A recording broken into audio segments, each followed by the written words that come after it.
cleaned yourself up pretty good, too. You think so? Yeah. I think it gives you character. Maybe one day you'll give me a name. Well, 4 is a name. So is Gary.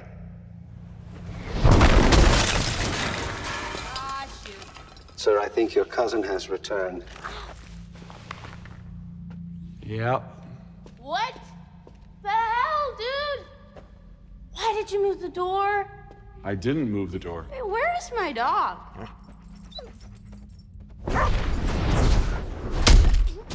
James Gunn and David Corenswet have been both dropping some intriguing hints about the next big Superman movie. And it's clear this isn't going to be just another Superman 2 style follow-up from the Christopher Reeve era. You know the way those sequels went.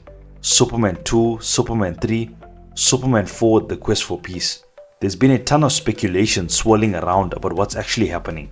But then Gunn clarified some of his comments, and they released a new clip that almost feels like a trailer before the trailer.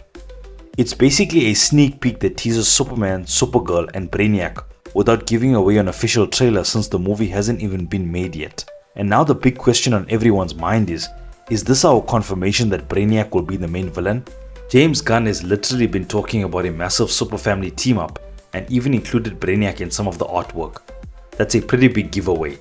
And based on how he's describing it, it won't just be a Superman solo outing. It's going to be a full-on Superman Supergirl team up against Brainiac. That lines up perfectly with one of the big fan theories when we first heard it would be a crossover style movie instead of a straight sequel. And the deeper you look at Gunn's comments, the more clearer it becomes. Brainiac has been in the plans for a long time. There's a lot to unpack here, especially since Gunn has also touched on Batman and Batman Brave and the Bold. People are wondering if he's hinting at the Batman 2 with Robert Pattinson, or if it's purely about the Brave and the Bold DCU version. We'll get to that later in the video. One fun detail, in this behind the scenes featurette, David Corenswet actually says, "See you in the next one. See you in the Batman movie." 2, 3, Batman! Oh, Oh, man, I'm just trying to end up in that movie. I really want to be in that movie. And Gunn is right there talking about a super family team up. The thing is, most of this footage was actually shot months ago while they were still filming the Superman movie. If you've seen some of the early trailers, you'll probably recognize a couple of these shots. That tells us something big. Gunn has been thinking about a Brainiac-focused super family movie for a long time. In fact, he even admitted that when he first started writing the Superman movie, Brainiac was going to be one of, if not the main villain. At some point, Gunn realized the story was getting way too crowded between Lex Luthor, Ultraman and the Justice Gang. There was just way too much going on to also squeeze in Brainiac's full origin. So Lex became the main villain for the first film. It's interesting, back when Henry Cavill was still Superman and Man of Steel 2 was in development, Brainiac was also planned as the main villain for a while.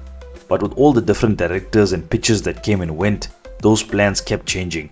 Which means Brainiac has basically been haunting Superman movie plans for over a decade, and now James Gunn might finally pull the trigger. One of the biggest reasons Brainiac works for a Superman Supergirl team up is his deep connection to her origin. If you've played Injustice 2, you know exactly what I mean. Brainiac is literally in the opening trying to bottle up Krypton while Supergirl is still there. In the comics, Supergirl is from Argo City, and that's the version Gunn is using for the movies. Brainiac's history with Kryptonians, especially Kara, is rich. She knows him, his tactics, his danger, while Clark doesn't because he left Krypton before all that happened. Over the years, DC has rebooted Brainiac's backstory multiple times, but the story that always comes up is Superman Brainiac from the New Krypton arc. That could tie directly into plot threads from the first Superman movie, like Lex Luthor turning the world against Superman over the fears that he'd create New Krypton on Earth. Remember those jokes about Super Harem? Gunn even confirmed that the Jor-El message in the first movie was real. Lex didn't alter it at all. Clark spent the entire movie wrestling with the truth of his legacy, going from thinking of himself as an angel to realizing he might actually be viewed as a demon. That's why the original title was Superman Legacy. So the big follow-up, will they explore Mr. Oz?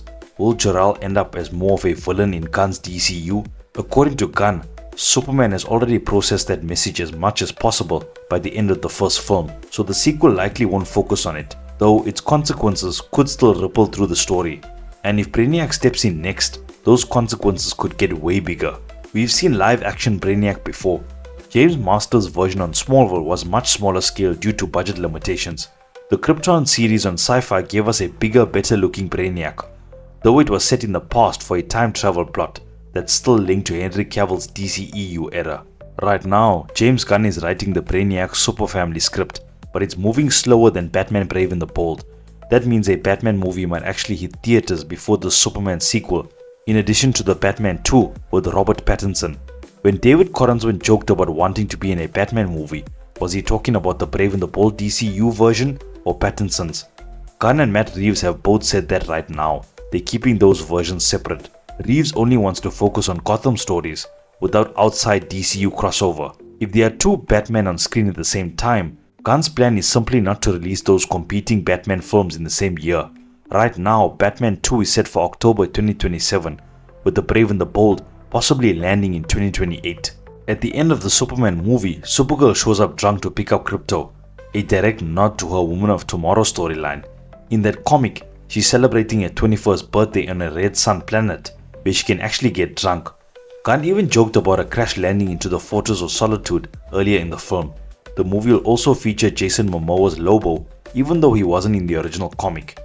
Here it sounds like the villain will hire him specifically because of how effective he is against Kryptonians. Lobo has gone toe-to-toe with Superman before, so it's easy to see him returning for the Super Family movie as well. After her solo adventure, Kara is expected to return to Earth and live with human parents, much like Clark.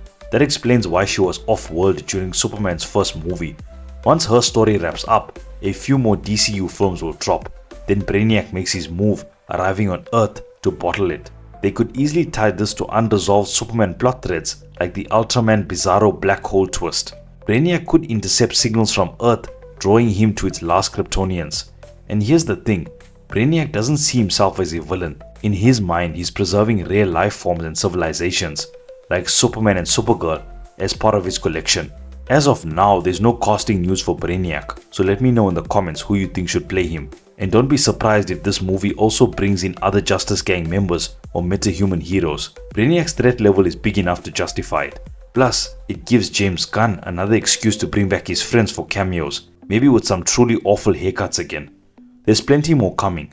Gunn is expected to record a commentary track for the Superman movie when it hits home video. So if you enjoyed this breakdown, make sure to hit that like button, subscribe, and ring the notification bell so you don't miss any of the latest updates. Thank you so much for watching, and I'll see you in the next one.